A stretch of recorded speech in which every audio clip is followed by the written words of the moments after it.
여러분, 배달 중개업체 이러면 딱 생각나는 데가 배달의 민족이 있죠. 그 다음에 요기요가 있고요. 배달통이 있고요. 그리고 쿠팡이츠가 있습니다. 그런데 이들 모두 말입니다. 말은 자영업자를 위한다. 소상공인을 위한다. 번지름합니다. 근데 절대로 이들이 자영업자나 소상공인을 위하는 사람들이 아닙니다. 저도 국밥집을 해봤잖아요. 국밥 한 그릇에 배달료가 16.5%가 붙어요. 16.5%. 배달료가 말입니다. 16.5%가 붙으면요. 실제로 음식값 이러면요. 요즘은 30% 이내로 음식을 만들으라고 하는데 그렇게 하면 안 팔려요. 좋은 재료 써야 되거든요. 그러면 40% 넘는 거 그냥 우습습니다. 음식값은. 음식값이 40%안 넘는 40% 안 간다. 그러면 좋은 재료 안 썼다는 결론밖에 안 생긴다. 제가 해보니까 그렇더라니까요. 제가 좋은 재료 쓰고 또 맛있는 재료 쓰려고 그러면요. 이게 원가가 40%는 이제 우스워졌어요. 여기에 배달료 16.5% 갖고 가면 나는요. 인건비는 어떡합니까? 인건비는 그러면. 인건비는 어떡하고 또 수수료는 어떡하고요? 그러면 실질적으로 남는 게 없어요. 남는 게. 근데 이 쿠팡이츠는요. 더합니다. 예. 그래도 배달의 민족에 하면 16.5%를 떼가지만 남는 게 그래도 한 20% 그 언저리는 됩니다. 20% 언저리는. 예. 제가 실제로 오미래 소고기 국밥이나 국밥집을 운영해 봤으니까 말입니다. 그런데 이 쿠팡이츠는 그것도 안 돼요. 그것도 안 돼요. 제가 처음 왔을 때 그들이 이제 저한테 그런 이야기를 하더라고요. 작년이죠, 작년. 작년 아마 4월, 5월, 6월 이때쯤 왔어요. 그때가 이제 송파구 쪽에 베타 버전을 만들어서 이제 실행을 한다고 할 때입니다. 그때 이야기가 수수료 1,000원밖에 안 뗍니다. 예, 우리 가입해 주세요. 그러더라고요. 수수료 추려? 게다가 이게 월정액으로 내는 것도 있습니다. 월정액 내는 거 없습니다. 가입해 주세요. 가입했어요. 그렇게 시간이 지났습니다. 그랬더니 11월에 오니까 내년도 가입하셔야 되지 않느냐고 이렇게 이야기하더라고요. 문자가 왔어요. 제가 문자를 답을 안 했어요. 왜냐하면 가격이 1,000원 지금 받던 거에서 5,000원을 더 내라는 거예요. 5,000원을. 그러면 국밥 한 그릇 8,000원 받는데 2,000원을 걔들한테 6,000원을 걔들한테 주면 저는 뭐가 남나요? 남는 게 없습니다. 남는 게 아예 없어요. 오히려 손해볼 수도 있어요. 제가 그런 짓을 왜 하겠습니까? 그래서 제가 거절했죠. 그랬더니 찾아왔더라고요. 찾아와서 쿠팡이츠에 가입하시면 좋습니다 하면서 지금까지 했던 혜택 다 드리겠습니다. 그런데 말을 들어보니까 그렇더라고요. 실제로 한번 볼까요? 쿠팡이츠가 어떻게 하고 있는지. 12,000원짜리 메뉴 하나 보자고요. 12,000원짜리 메뉴. 12,000원짜리 메뉴를 팔 때 음식점 원가가 4,800원 40%를 잡자고요. 40%. 그 다음에 주문 중개 수수료 1,000원, 배달 중개 수수료 5,000원, 외부 결제 수수료 이게 쿠팡이츠에서 결제되니까 인터넷 결제거든요. 이거 3%입니다. 3% 이렇게 하고 나면 나한테 남는 거는 840원밖에 안 남아요. 840원.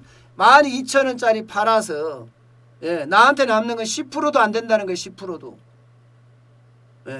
지금 이게 현실이에요. 이게 현실이에요. 하기 전까지는요. 간이라도 빼줄 것처럼 이야기하지만 결국은요. 자영업자를 이용하고 마는 거죠. 자영업자는 여기서도 얼중에 또 어린 거예요.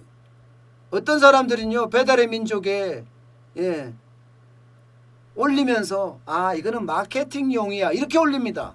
마케팅용이야. 자영업자가 이게 참 웃긴 게요.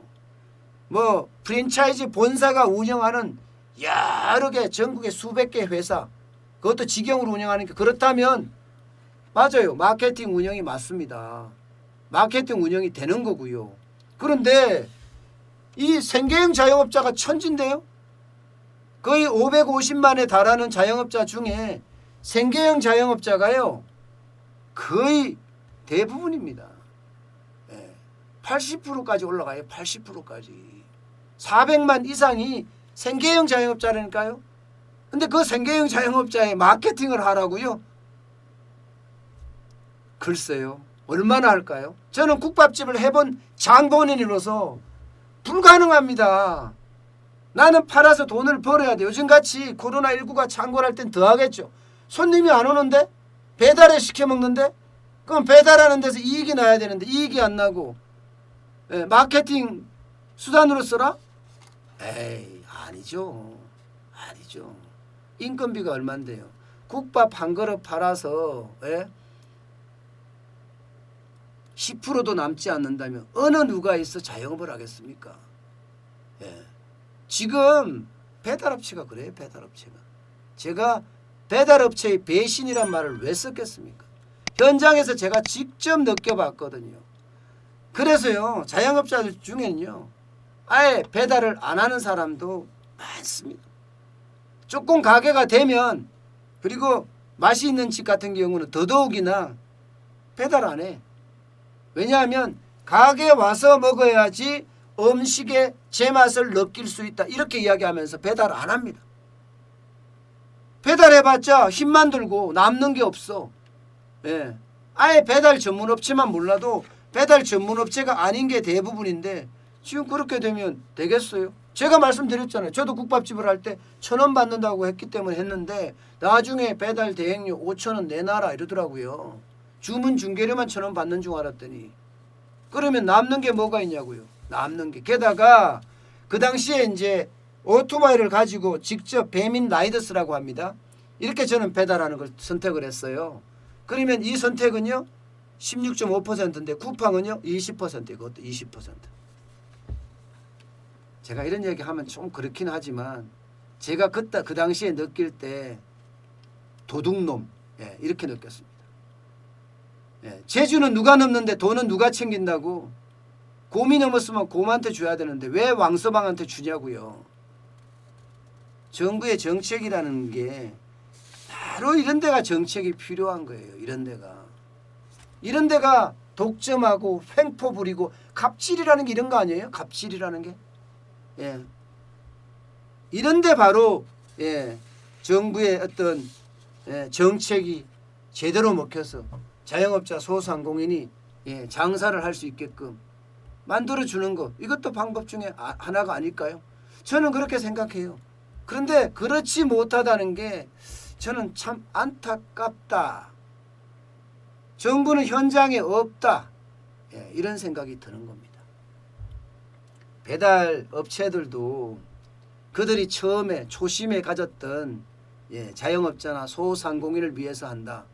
저는 그런 원칙을 좀 지켜가면서 상도덕의 예를 확립해가면서 사업을 했으면 어떨까 싶습니다.